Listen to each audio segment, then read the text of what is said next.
Thanks, Ian. So chant no more your old rhymes about bold Robin Hood. His feats I but little admire. I will sing the achievements of General Ludd, now the hero of Nottinghamshire. The guilty may fear, but no vengeance he aims at the honest man's life or estate. His wrath is entirely confined to the wide frames and to those that old prices abate. These engines of mischief were sentenced to die by unanimous vote of the trade, and Ludd, who can all opposition defy, was the grand executioner made. He may censure great Ludd's disrespect for the laws, who ne'er for a moment reflects that foul imposition alone was the cause which produced those unhappy effects. Let the haughty no longer the humble oppress, then shall Ludd sheath his conquering sword. His grievances instantly meet with redress, then peace will be quickly restored. Let the wise and the great lend their aid and advice, nor e'er their assistance withdraw, till full-fashioned work at the old-fashioned price is established by custom and law. Hear, hear. Yeah. Captain Ludd.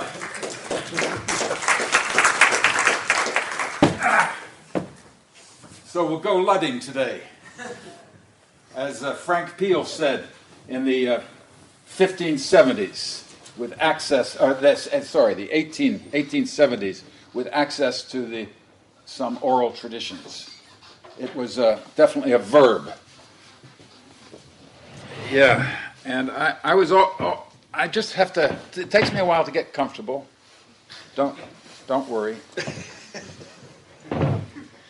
I feel you're having to look at my shoes. Yeah. And Ian, I don't really have a text. I have notes, and I wish I did have a text. But since Ian asked me this, there was the earthquake and tsunami, followed by the Fukushima nuclear disaster. And so, which combined, once again, is it factitious? Is that what's that mean? Is that factitious? Fictitious. It is a word, isn't it? Yeah. Same meaning, though. It's, it means this is a university, isn't it? I'm in England.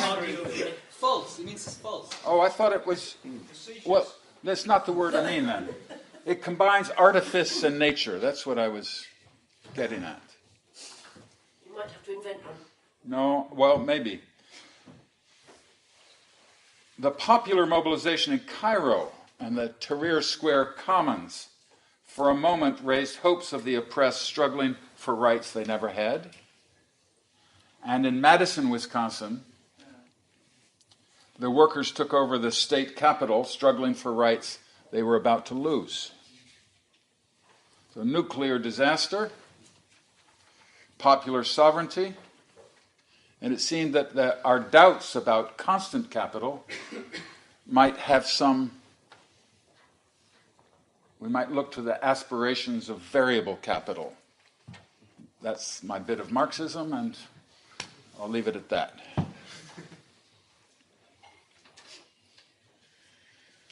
So those were the events taking place, as I was trying to think about today.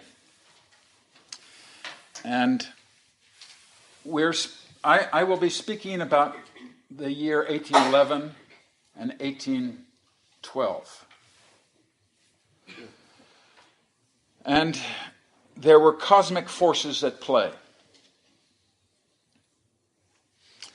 Deep within the earth and above it. A great comet was visible for most of the year, 260 days. It appeared first in March 1811. It was most visible in October and faded by January 1812. Its tail was 25 degrees long. Frank Peel, who I mentioned before at the beginning of his memoir of the Luddites, likened it to a flaming sword over the earth in 1811.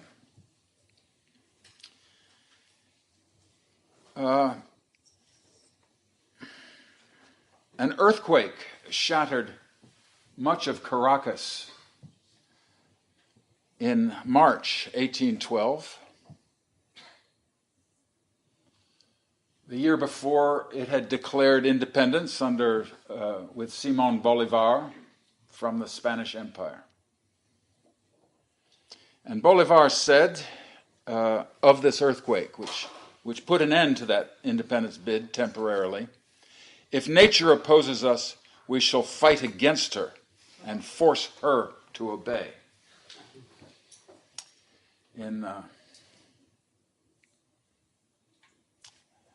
I look at that as like bourgeois language from the bourgeois revolution.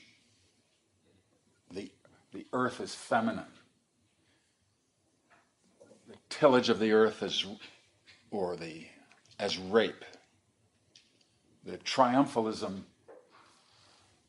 of that project. In December 1811, there was also an earthquake in the Mississippi River Valley, centered in Missouri. And here the red sticks of the Creek Indians, of the indigenous people, began to urge the young braves to follow Tecumseh and prepare themselves for the warpath. Tecumseh having claimed sympathy with these chthonic forces.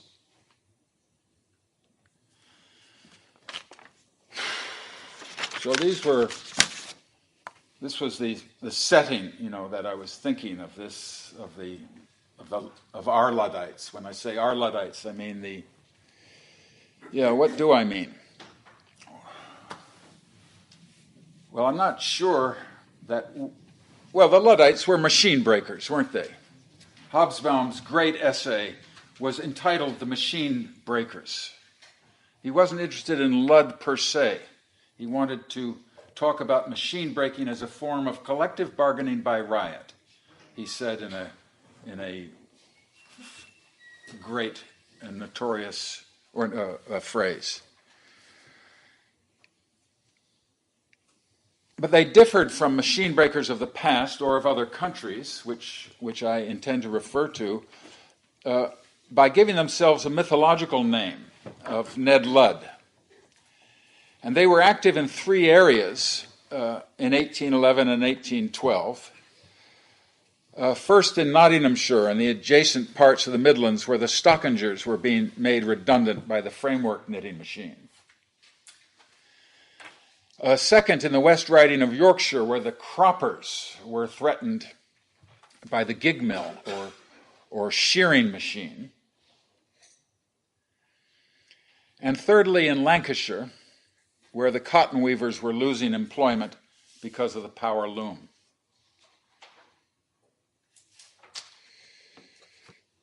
This is the Luddite triangle, to use an expression of, what's his name, Kirkpatrick Sale.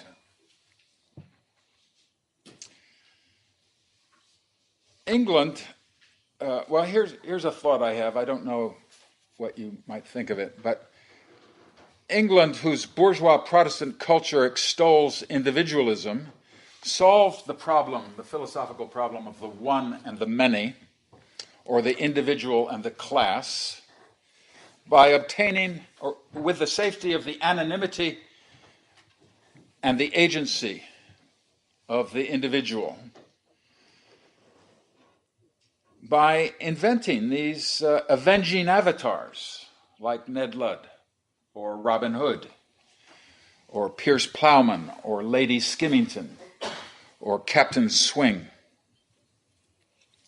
But they're not alone in this ability to create a figure who stands both for the one and the many with a great power. And at this point, I'd like to interrupt and just to acknowledge Ian's own challenge to us historians when in his book, An Introduction to Resisting the Virtual Life of 1995, he asked us to reconsider this mythic aspect of Luddism, and he referred to it in his opening. And to me it suggested perhaps that the Luddite project is not complete, it's not finished. So far from being part of the detritus of the past, he implanted it, it seemed to me, in that book into a future as he was thinking of the changes in the mechanization of, the apparent mechanization of the mind, of the calculating machine. So that's why I bring forth this notion of these avatars in the long arch of British working class history. But it's not just Britain.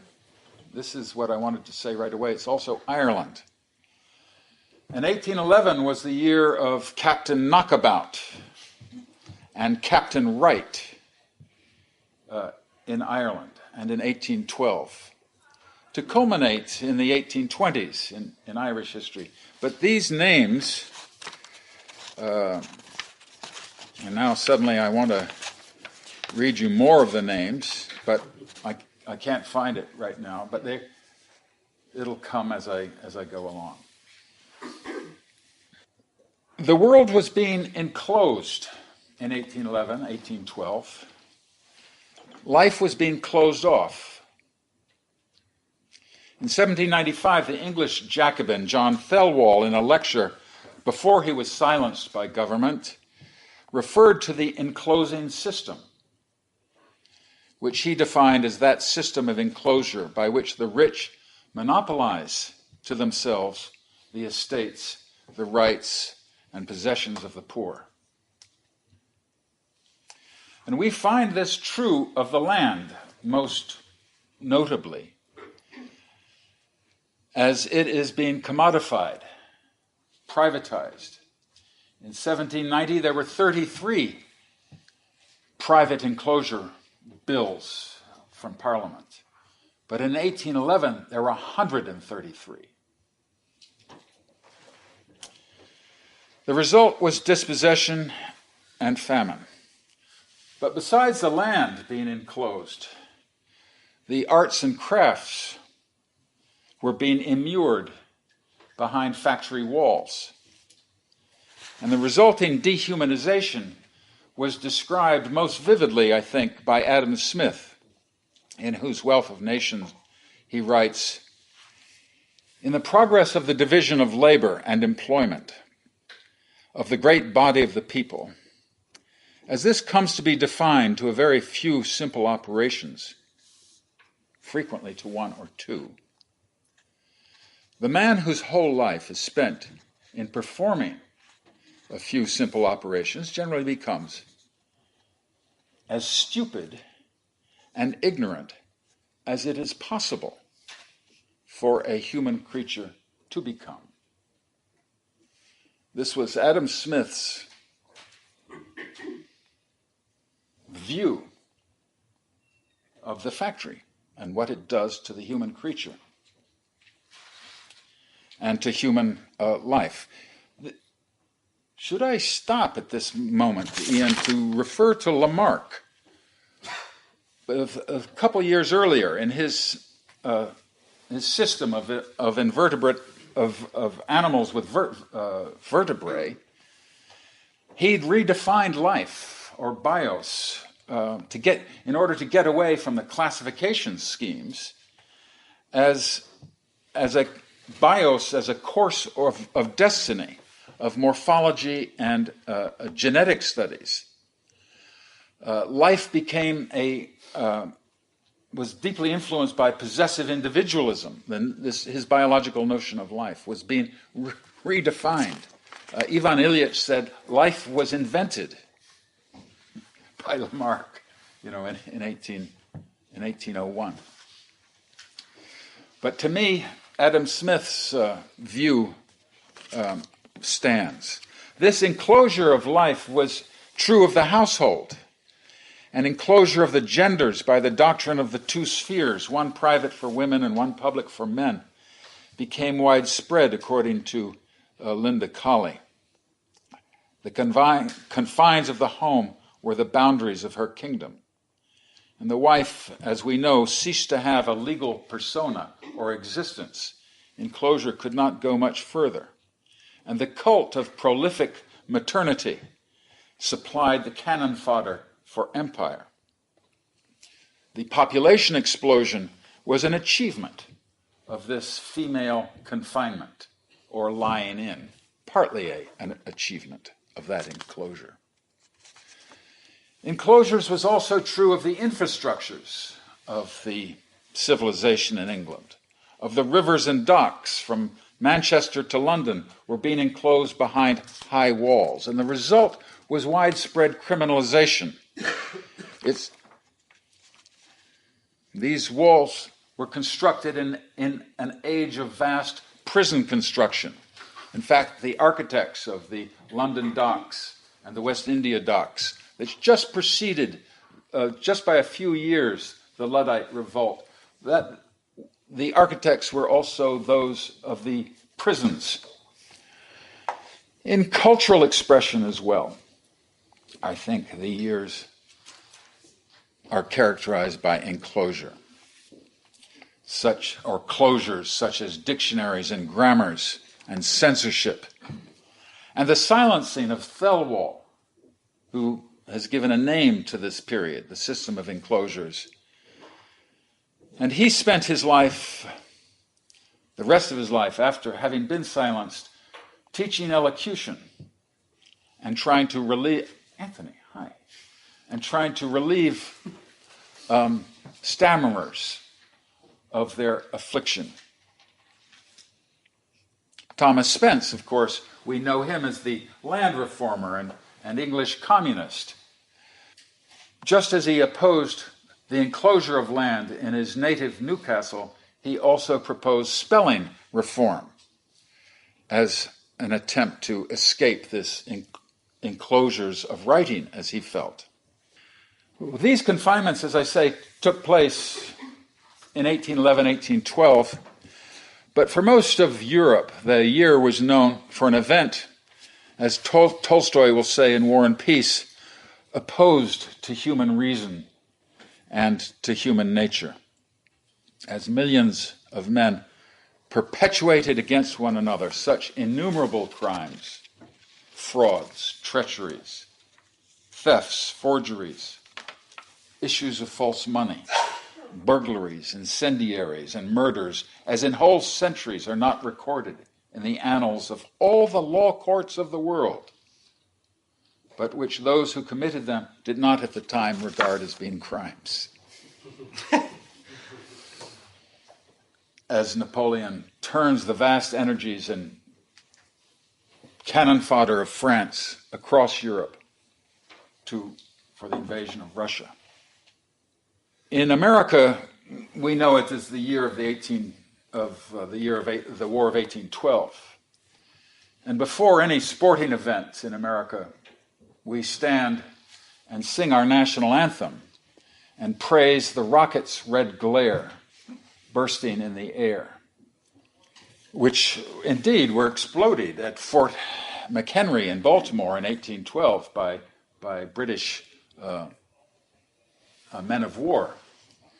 But these rockets, the Brits had learned from Irish, from Robert Emmet, and also from Colonel Despard, both very interested in advanced technology in their projects of insurrection. And they had learned it from their service in the British Army in India, where they had met repeated defeats, including at Seringapatam, when rockets were first used. I bring in the rockets for the technology, eh? Yeah. Okay. But with that war on across Europe, it's boots on the ground, to use a current phrase in American history. But the boots were made from the hides of cattle from Ireland or from Argentina. This is 1811, 1812. Okay. Pick any thread of this tapestry, pull it, and yes, the historian unravels the cruelties and crimes of the era. But look more carefully, and there's another story which sticks on your hand. And that's the story of preservation, of resistance, of kindness to strangers, even a seat at the table. This was the Commons. And so it was with the Luddites. This is my theme. The Luddites and commoning. And I express it in this way in order to ally myself with that project, that mythic project that Ian and his colleagues announced in their Resisting the Virtual Life. The second part of my theme is easier for me to express, and that is, but though I do it with much trepidation and both humility and defiance, if I feel both, as I speak to you, as English people who know this history of the Luddites far better than a North American can, in that first meaning of Luddites, of village by village, of unpacking the silences of generations, of understanding the myths and darkness that opens Wuthering Heights, or the fear that underlies Shirley. These evocations and traces of the power of the Luddites in 1811, 1812. Mysteries which I do not feel equipped to lecture you about. But what I feel I can bring is a setting from the part of the world where I have lived. The Great Lakes of the North American continent and the Americas. But before developing that, I would like to read a paragraph. Remember I had that sentence about pick any thread and pull it out and all sorts of things unravel? Well, I picked a thread in 1811. William Carleton, the Irishman, he set out for Munster, on foot, of course, looking to find a teacher to teach him Greek and Latin. He's from Ulster as a boy.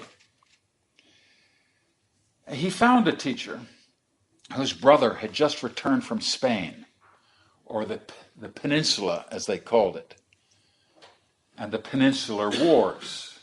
Remember, Napoleon had invaded, installed, I think, his brother. Anyway, the brother of Carleton's teacher married a woman in Portugal.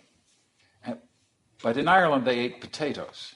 In the peninsula, the British Army, anyway, ate bread.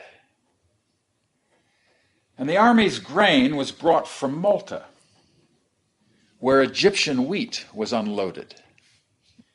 And this was a major change in the international grain trade and the relation of the eastern to the western Mediterranean. Muhammad Ali, who I first learned about from from Eric Hobsbawm, routed the Mameluke leadership at a feast in Cairo in March 1811. And this was step one in the centralization of power in Egypt, step one in what Hobsbawm called the modernization of Egypt. And step two was the reorientation of the grain exports away from the Ottoman markets via sea trade protected by the British Navy to meet the needs of the British Army in the peninsula, where the aforementioned bread, I suppose, was baked. However, other characteristics of primitive accumulation had commenced in Egypt. The expropriation of charity and religiously endowed lands, the centralization of taxes and tributes, the privatization of lands, the intensification of irrigation corvées or forced labor on the canals of the delta. In Upper Egypt, lands were held communally and assigned to individual cultivators annually. But in the fertile delta of Lower Egypt, boundaries were easily established. And while these changes might help feed armies in the Iberian Peninsula, they could not feed the hungry bellies of England during the winter of shortages. So here's a change for Egypt, grain for a new and large market, which causes the reduction and crisis of subsistence farming in Egypt and removes several forms of commoning. So my project in today's lecture is to discuss forms of commoning in addition to those that we find associated with the customs of the domestic system of manufacturers that was being destroyed in Nottinghamshire by the, according to authorities. And this scarcity was answered by the renewal of the call of the moral economy, number one, and the persistence of agrarian outrages in Ireland, number two. So when William Carleton lived in 1811, on the one hand, venerating scholarship among a people with a strong, though partially clandestine scholarly tradition, such was the respect held for those who appeared to be anxious to acquire education, that I was not permitted to pay a farthing for either bed or board in the roadside houses of entertainment where I stopped, writes William Carleton, searching for a classical education through Munster, finding a commons of knowledge wherever he stopped. 1811. Not bad. Not bad. George Miller, who attacked Cartwright's mill, he had worked in a shop where one of the leaders in the shop was a Greek scholar. I mention this to you, but what I'm thinking of is the Wall Street Journal and the general American slur against the Luddites as ignorant. But I believe there were Greek scholars among them. Anyway, William Carleton, while studying the fourth book of Virgil, and for relaxation admiring Defoe's History of the Devil, came upon a wedding dance upon the greensward, and under the influence of poteen and a red-haired fellow who was seldom absent in fair or market from a fight, was pressed a Catholic prayer book into his hand, and was given the words and signs of a ribbon man swearing allegiance to an independent Ireland, to mutuality and defense against the Orange Order, and to non-cooperation with the courts of law. This is 1811. And this was part of the Irish underground, unknown to Percy Bysshe Shelley. This was a secret, terrorizing, and implacable underground with links to an older, commoning economy of land and labor. So there was my attempt to take a thread and pull it apart, and it took us around the Mediterranean, didn't it? And it took that's what I was trying to do. It's my damn methodology. I get interested in something and then follow it, and I know it's going places, but I don't know where till I get to the end, and even then I'm not sure. That's just a warning for this morning's business. We will never lay down arms till the House of Commons passes an act to put down all machinery hurtful to commonality and repeal that to hang frame-breakers. But we petition no more. That won't do. Fighting must. Signed, Ned Ludd, General of the Army of Redressers. It's often quoted. I was thinking of it as a title. What was it? Putting down machinery hurtful to the commonality. In fact, this comes from a letter. That's a long letter stating that there's 2,782 in Huddersfield alone, Luddites, who are ready to destroy machines and burn buildings of the frame holders. Double the number in Leeds. And furthermore, this army of redressers came not only from Manchester, Halifax, Sheffield, Bradford, and Oldham, but the weavers of Glasgow are ready to join. And the papists in Ireland are rising to a man, their letter says. In addition, we hope for the assistance of the French emperor in shaking off the yoke of the rottenest, wickedest, and most tyrannous government that ever existed. This is their letter. And I think it indicates an international consciousness. That's why I wanted to put it in as backup for my own consciousness on this. And for continuity, also with the Jacobin project of the previous decade. Remember the French Revolution of the 1790s. So this is the phrase, hurtful to the commonality, that introduces the problem I'm working on, which is the problem of the mixture of communism and the commons, or commoning, defeated by a process and a word that I've avoided until now, industrialization. I prefer to use Thelwall's term, the system of enclosure. But now that I've said it, Martin Luther King defined it as having three evils to it, this industrialization. Militarism was one. These are his triplets, Martin Luther King. Racism was the second. And materialism was the third, in his great speech of 1967. And these triplets of the evil of industrialism, militarism, racism, and consumerism or materialism, correspond, don't they, to that meeting that Lucifer held at Pandemonium, remember in Paradise Lost, with Moloch and Belial and Mammon. So I don't know that Dr. Martin Luther King Jr.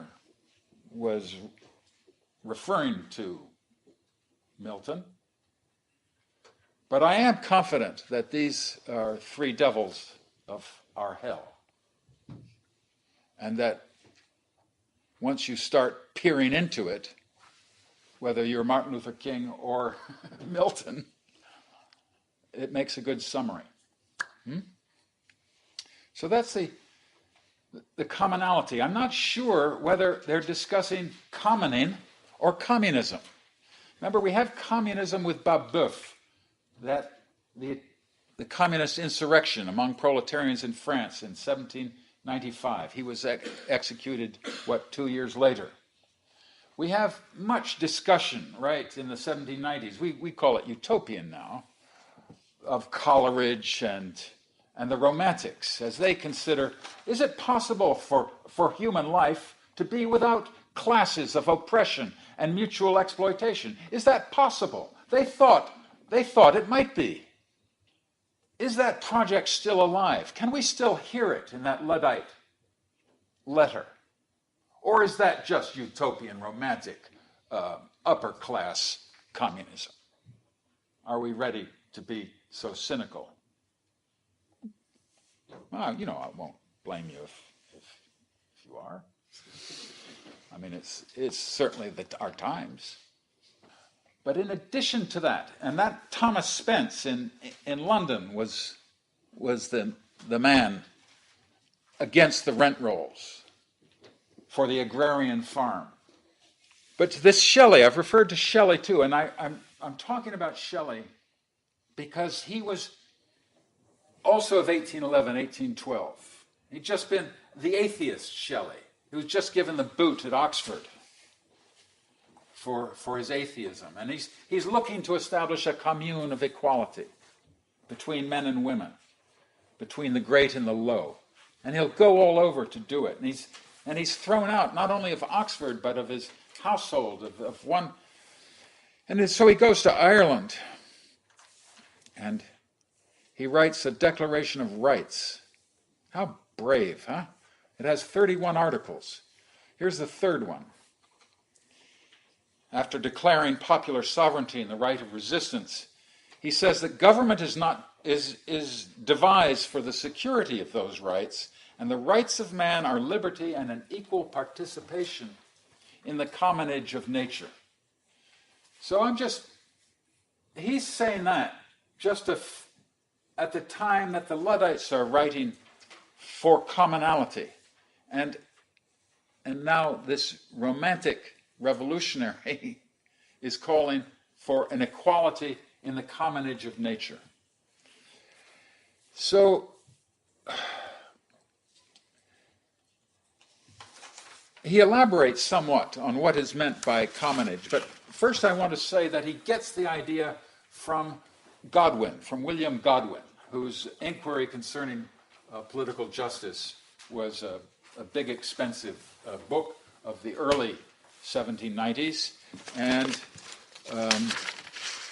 I find it difficult to read, but I have struggled, and it's, you know, there are many good bits to it, and there's a lot I don't understand, and I'm sure it could be good if I did. He writes, the rich are in all countries are perpetually reducing oppression to a system and depriving the poor of the little commonage of nature which might otherwise still have remained to them. So I feel that Shelley gets this from Godwin. And he starts his correspondence with Godwin right at the time, at the livid birth of the Luddites in December 1811, around Christmas. And then he's writing, well, actually on Christmas, he says he hates all oppression.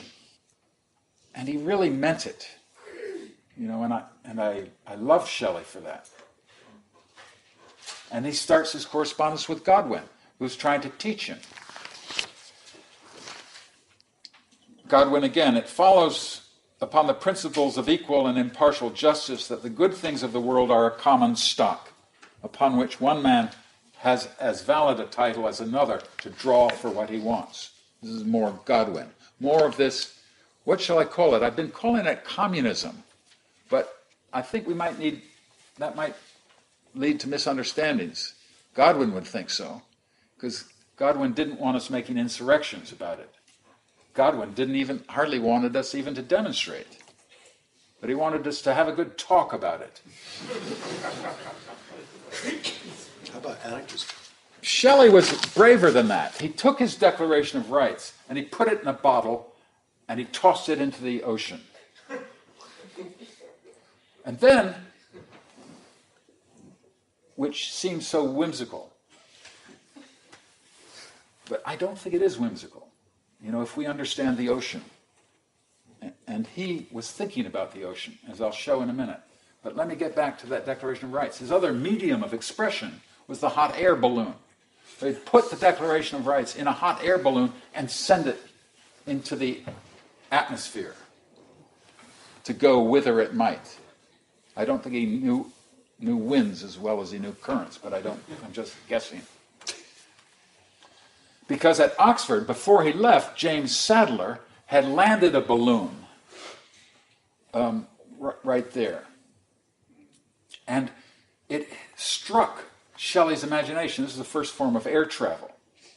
And it struck his imagination, and he thought, supposing such a balloon went over Africa, wouldn't ballooning lead to the emancipation of every single slave? That's what he wrote. That was his reaction at Oxford to seeing a hot air balloon go up. It's something, isn't it? And then, so he took the Declaration of Rights and just sent it up into the air. Does communism belong to the field of politics while the commons belongs to the field of economics? Is communism a theory contrived by intellectuals and utopians while the practices of commoning are widespread but unrecognized? Certainly the Luddites combine both. Why I say certainly, that's a dead giveaway. I think they combine both. A politics of revolutionary insurrection with clear influences, I think this is fair enough, from revolutionary traditions in Ireland and France, and a local defense of ancient right and custom which were threatened by privatization, machinery, and enclosure. Is commons kind of that, here I was thinking of baking bread. You have the dough, and then you want to cut it up equally for your bread pans. Is it just like an artificial equalizer? Is it just a matter of equal social division, largely the idea of dreamers and intellectuals, to be scorned by cynics and realists? It's certainly, and as you look in the Enlightenment, from Rousseau to Mably and Morelly and culminating in Volney, one might argue that. I put the emphasis on Volney because Shelley was reading Volney at this time too, Christmas time, 1811, 1812, and it's the actions of the Luddites, it's the cosmic forces I was referring to, it's his reading, it's his correspondence with Godwin that leads him to start writing Queen Mab. Who knows Queen Mab? I have hands. Okay, that's better. 4. 4 out of 100. Dr. Birkbeck. I wonder what he thinks. At Dr. Birkbeck's time, it was the Bible of the English working class, or became the Bible of the Chartists. That's Queen Mab. Let's put Queen Mab on our agenda, on our anarchist, Marxist, radical agenda, on our reading list. Shelley's Queen Mab. May I make that as a suggestion here at Birkbeck? As part of summer reading. Okay. I am a professor. But look, he's only 19. He was up in the north of England in November 1811. And he writes a tale of society as it is. For 7 years did this poor woman live in unparticipated solitude. Thou might have seen her in the desert rude, picking the scattered remnants of its wood. If human, thou mightst there have learned to grieve. He says, I think he's, very sincere, and his heart is moved, and it's gone out. But he hasn't chatted with her. He hasn't struck up a conversation. And this was the same with Wordsworth when he saw a woman on the edge, in the Prelude, you remember? With a cow. He doesn't talk to her. And he's there with a Jacobin revolutionary. And it was the same with George Orwell, isn't it? 1939 in Morocco, when a group of women came by with a kindling under their arms. He just sees darkness and lowness and the pity of life. He doesn't stop and have a chat or say, would you like some water or something? Do you follow me?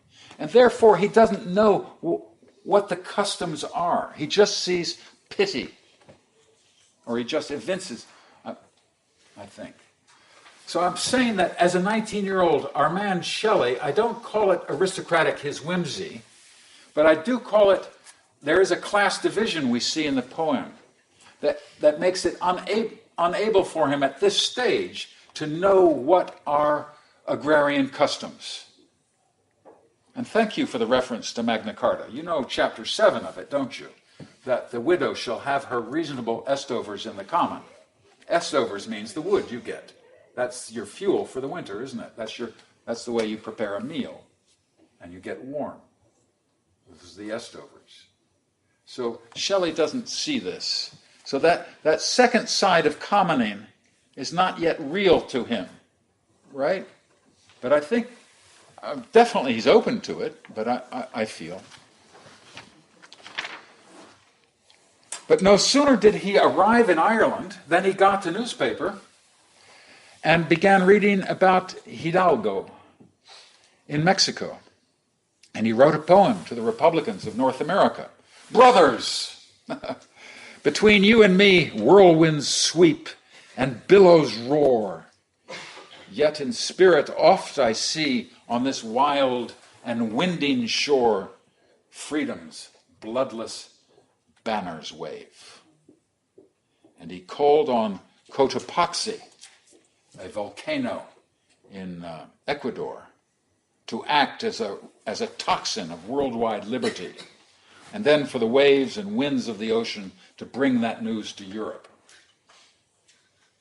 You know, he's trying, isn't he? And not only that, he's brave. And here he's calling, for lack of talking with others, he's calling on the cosmic forces again. Somehow, for me, it gets me back to Fukushima. Did I say that right? Mm-hmm. In Japan, of underground forces and what we make of it, what we make of them. I said that Napoleon had invaded Portugal and Spain, didn't I? And that this opens up the revolutions of Latin America. We quoted, Francisco de Miranda, who was number 2 or number 1 with Simón Bolívar, known as the precursor. He arrives in Caracas in December 1811, bringing with him a pamphlet from Jeremy Bentham on constitutional legislation and on the evils of change. I think it's important to mention this here at the University of London. Anyway, he formed a patriotic club open to men and women, to blacks and Indians. English authorities continued to advise him, including the Chancellor of the Exchequer, Vansittart. Is that the way you would say that name? Mm-hmm. Okay. What? Vansittart? Nothing will become more important than the establishment of a regular and effective police for the protection of persons and property. He says to the revolutionary in Venezuela.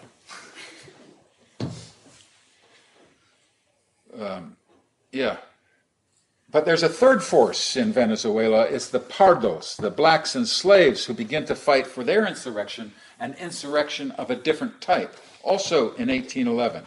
These popular assemblies are pretty much closed after the earthquake of June 1812, and Bolivar's Cartagena Manifesto blamed the failure of this first republic on certain worthy visionaries who, conceiving in their minds some ethereal republic, have sought to attain political perfection, assuming the perfectibility of the human race. This news hadn't yet reached Shelley. But perhaps that news, we can find it among the Indians in Mexico, because the Miguel Hidalgo, in alliance with the Virgin of the Guadalupe, utters the Grito de Dolores,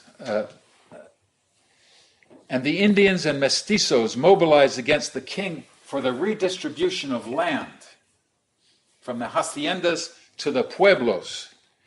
And in December, he issues a decree that the comunidades of the naturales, that the commons of the indigenous people be returned.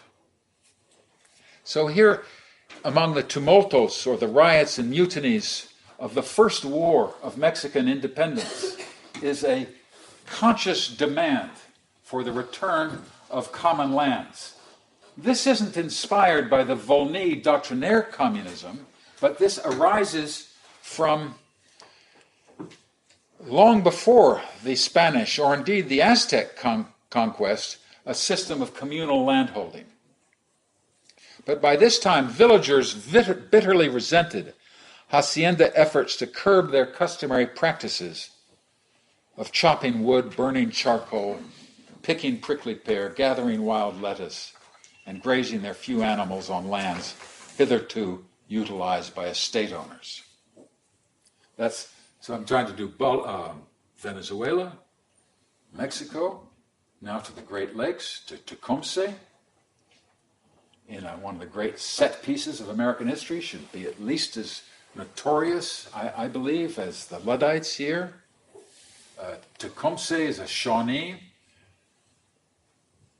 in the midst of the Great Lakes, is trying to unite the Potawatomi, the Miamis, for a confederation against the settler invasion of the Americans, to use that expression. And he says to Governor Harrison, who will become the President of the United States, Harrison offers him a place to sit, offers him a chair, but Tecumseh says, no thank you, I would prefer to sit on the ground. For us Indians, regard it as our Mother Earth, and spoke that the lands were commons to all. Because some Indians had tried to sell to the governor of the land. He said, Tecumseh, what, sell a country? Why not sell the air, the great sea, as well as the earth? Did not the Great Spirit make them all for the use of his children? And at this point, Governor William Henry Harrison said, this is preposterous. And Tecumseh, sitting on the ground, leapt up, and the future president drew his sword. But fortunately, no assassination took place yet at that time. But this was the first call to Madison's agent, President Madison's agent, for an Indian commons in the Great Lakes. He was defeated. His brother, Tenskwatawa, who was a prophet and a visionary, said, don't have anything to do with the commodities of the white man, the arms or the liquor. But let's return to old ways. And Tecumseh was a warrior. He went south. He went down to Muskogee and then to what's now Alabama, Georgia, and Mississippi. I really want to go on, but I'm going to try to wrap things up. I want to go on, and I'm going to a little bit. I won't leave us hanging on these stories, but I'll be careful not to introduce too many other stories. Tecumseh spoke to a confederation of Creeks, Choctaw, and Cherokee, and Chickasaw in the south, and split them. Remember at the beginning of today, I referred to the Red Sticks and their battle, and the earthquake. Now we have Tecumseh down south. This is 1811, 1812. 1811, 1812, both the sugar economy and the cotton economy, the cotton gin had been invented in 1794 and was being applied plantations in the Georgia and Alabama, the sugar economy in Louisiana, an economy made possible by the victory of the slaves in Haiti.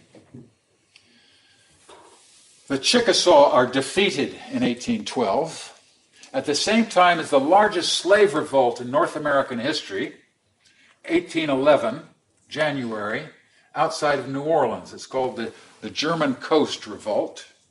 It was against, it wasn't against the steam engine, because they hadn't put steam engines in yet. Now they are using hoes and axes and machetes to form an army to march on New Orleans.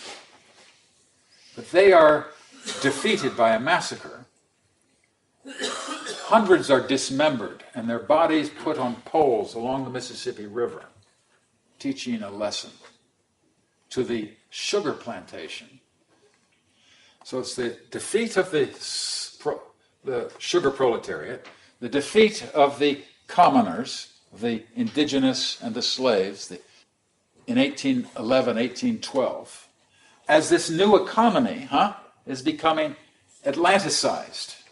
Because we can't really understand the recomposition of the textile proletariat in the north, in the Luddite triangle, without also understanding, I believe, the international trade, the orders and council of the cotton economy and the sugar economy, whose workers in other parts of that circuit and are in other parts of the world are integral to what will happen in Yorkshire, Lancashire, Nottinghamshire, Derbyshire, and so on. Now, there's one other story I'd like to tell, and then conclude. Is that all right, Ian? Absolutely. Okay. And I do it out of a weakness I have. And I like to think of it as a working class weakness of North America. And it's a love of Shakespeare. My Irish friends say I'm a bardolater. And I am. I'm not very good at it, and I wish I was better. I wish I knew it better. What it has to do with is an essay that De Quincey wrote in 1823, the year, I think, of the Demerara slave revolt, on the knocking of the gate in Macbeth. Do you remember this? Some of you may know this essay. The essay takes off from some murders, some very significant murders, I think, Carolyn, and that haven't yet found the historian they deserve. I'm referring to the Ratcliffe Highway murders, not to Horsfall's assassination or the more well-known assassinations of the Luddites, but in December 6th and December 7th, 1811, on Ratcliffe Highway, right against the walls of the London docks, a family of the Marrs was murdered one night as a servant girl went out to get oysters. And she came back and found the door closed and knocked and knocked. And that knocking must have got into the ear of the neighbors, certainly. And then they discovered the murder of man, wife, a boy. That was on the 7th of December. And then a week later, another murder right around the corner, I think on Old Gravel Lane, took place. Another family. And it was a horrific and a moral panic ensued from the Home Office to the Thames Police to the Shadwell Police Office, as people were very frightened, and indeed might have been, of these acts of terrorism where no householder felt themselves safe, and people locked their doors and wouldn't go out. And it really brought fear to Dockland and to the, this is many years before Jack the Ripper. And it was a moral panic, which I think was meant, or its effect was to discipline the centripetal forces. See, on the whole today I've been talking about centrifugal forces of empire, right? From India, Egypt, the Great Lakes. The ships from India were sailed by Lascars, kidnapped in Bengal, paid 1/6 to 1/7 of a European sailor, dumped in Wapping and Ratcliffe, living in a depot, 1,400 Lascars in such a depot in 1811. Okay. There were those murders. They picked up Greeks, they picked up Portuguese, they picked up Danes. They went off for all foreigners. Or who is a foreigner? If you're a sailor, who's a foreigner to begin with? When you're on the ocean blue. They picked up an Irishman. They went after the Irish very severely. Irish have been very militant. It's another history of Dockland that I won't tell here, but I do tell it in the concluding chapter of The London Hanged. It has to do with the criminalization of the wage, and it has to do with Irish resistance after the rebellion of 1798. many such Irish came here to prevent police from being formed and the criminalization of customary takings. You know, sailors will take stuff from broken cargo that spills. They'll tidy it up, but put it in their pockets as well. And this was an understood thing. This was a form of urban commoning, a form of customs which was put an end to in 1798 to 1805 by the construction of the docks, which I mentioned before.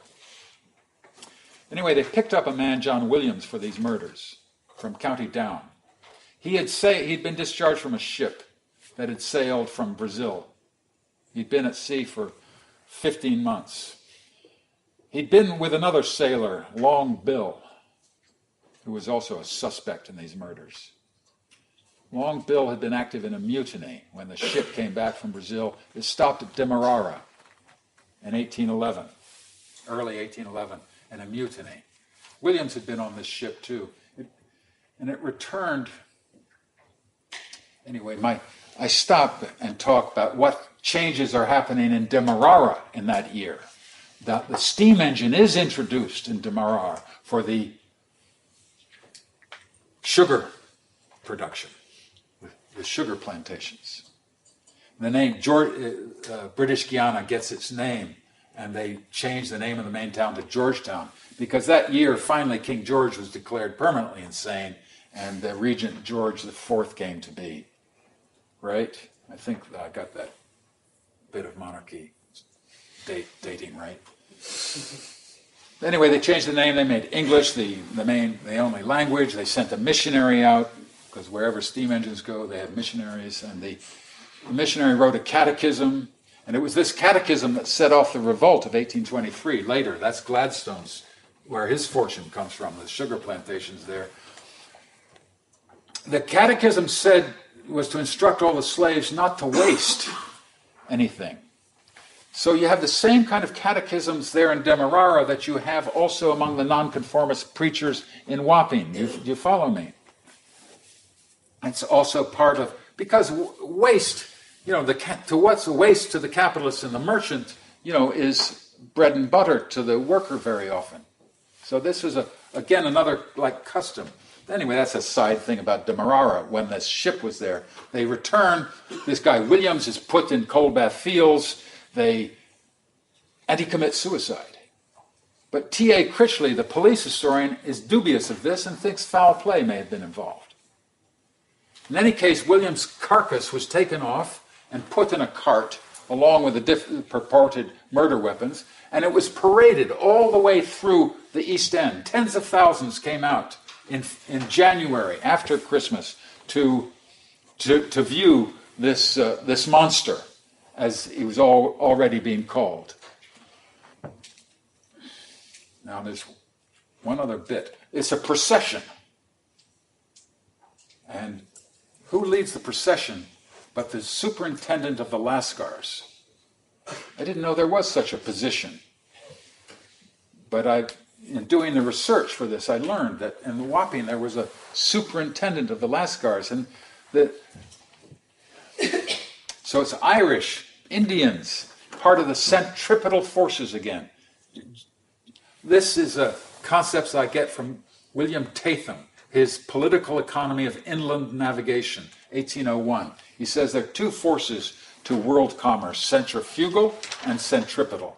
And I think, and that's the two that I'm trying to combine in looking at this Atlantic survey and perspective on the Luddite revolt of 1812. And I've also tried, as I've gone along, to put in different hints, and I feel firmer on some of them, of the different forms of commoning that people, indigenous, proletarian, workers, farmers around the world were practicing at this time of privatization all over. And so that's what we historians learn from the activists and militants of the 21st century, and we try to apply some of your lessons to our own past, including that of the Luddites. Thank you very much.